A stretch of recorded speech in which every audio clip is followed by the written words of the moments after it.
All right, getting everything ready here. All right, pardon the crazy hair in the walrus onesie. I actually have food poisoning, and it was from eating pork. So kind of funny and ironic there. But anyway, so I'm Jordan Kliss. I'm going to be presenting on the Taenia Solium, which is the pork tapeworm. And so the Taenia Solium, they're known as the pork tapeworm. It's kind of flatworm. It's found across the entire globe.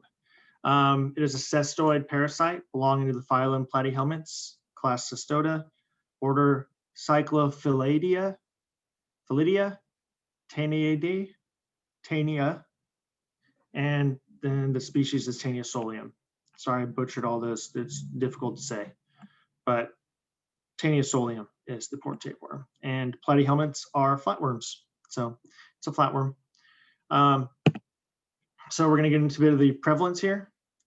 So the prevalence, they occur worldwide, right? But in this map, as you see, high prevalence is red, medium's purple, below pink, green, limited, no information, yellow. So as we're seeing here, the highest rates of infection are in Latin America, Asia, and Africa. And so you might be asking yourself, why is this? Why is this occurring? Well, one has to do with the fact that these, oftentimes in these locations, it's less developed. And second is people raise pigs as a main food source here. And the reason there's a correlation between the rate of infection and the presence of pigs is because pigs are an intermediate host of this flatworm. So next up, we have the morphology of the Taenia Solium. And so it's pretty terrifying. It exists in 3 forms, and that's based on different developmental stages, right? So here we have, these are examples of the adults. And so here is a scolex, which is the anterior end of a tapeworm. And it like bears suckers, right? And the suckers are right here. And then it has a rostellum, and that's like kind of like a knob. You'll see in the next slide. And it has tons of little teeth on it. And so it will attach with these teeth. It hooks onto the post intestines.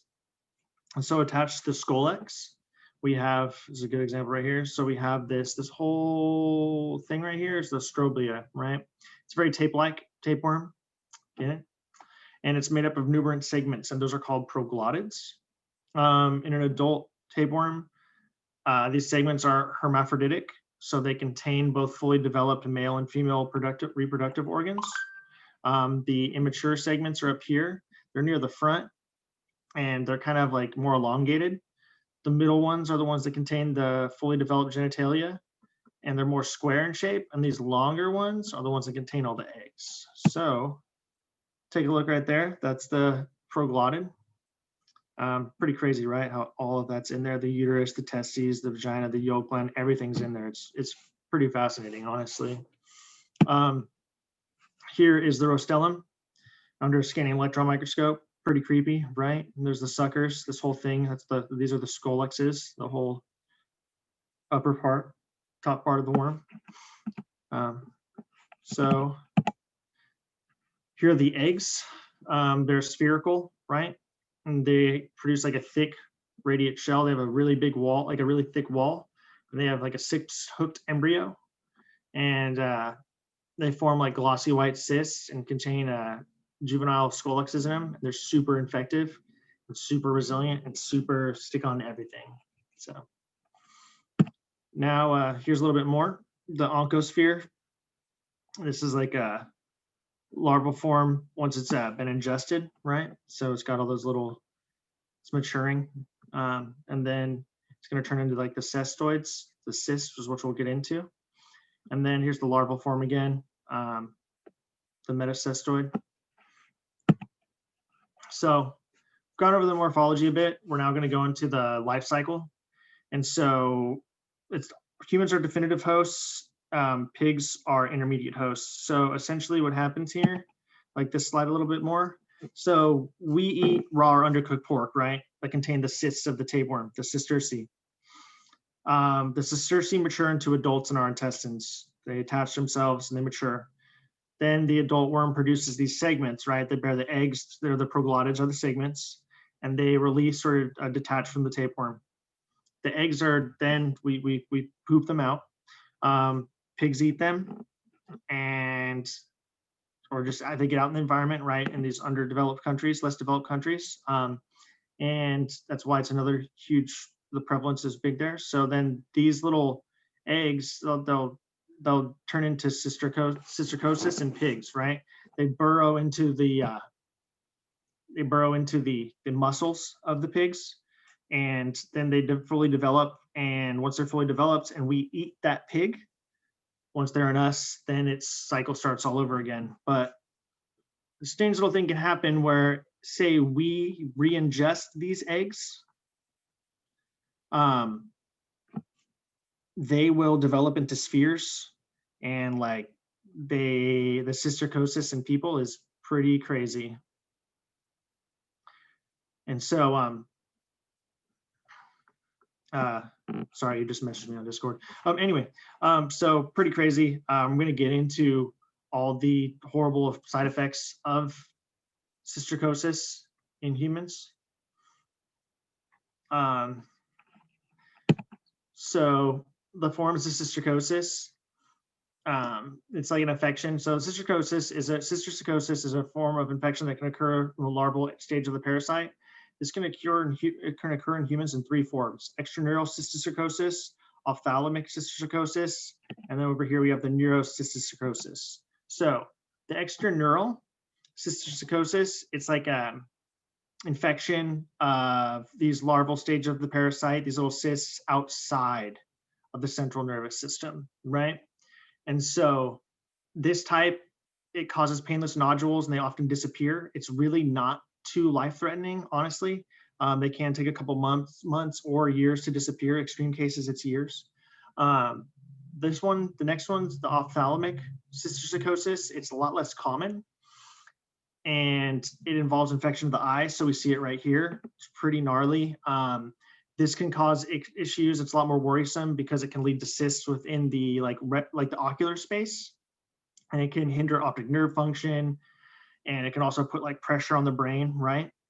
Because these things can get rather large. But the big one that causes a lot of issues is the neurocysticercosis, and that's like when it involves the central nervous system. And so it's one of the more common means of this larval infection as well, because in these like, it's really hard to be practice proper sanitization in the areas where it's very prevalent. And so we see people reinfecting themselves with the egg form of this larva, and then they just turn into the cysticercosis. They haven't been able to mature in the pig, and then when we eat them, turn into the tapeworm. I would much rather have a tapeworm living in me than these cysticercoses. So in the neurocysticercoses, they cause a lot of pleomorphic disorders, or and they like infect the central nervous system. They can remain in there for years because they're protected by the blood-brain barrier. And so these cysticercosis, or the cysticerci, the larvae, they degenerate after time, like I mentioned, right? Like they'll kind of go away. They go through an inflammatory process, and it causes a lot of crazy immune responses, especially when it's in your central nervous system. When it's in the brain and spinal cord, it can cause like seizures, severe headaches, confusion, difficulty balancing, excess fluid in the brain, stroke, and even death.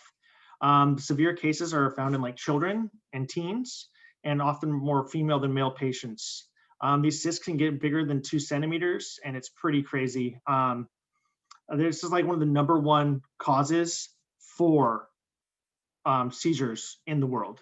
And so treatments of this stuff, you may ask, it's not too difficult to detect. In more undeveloped countries, it may be a bit more difficult. But if you detect proglottids or eggs in your stool, you can get an MRA to detect the cysticerci.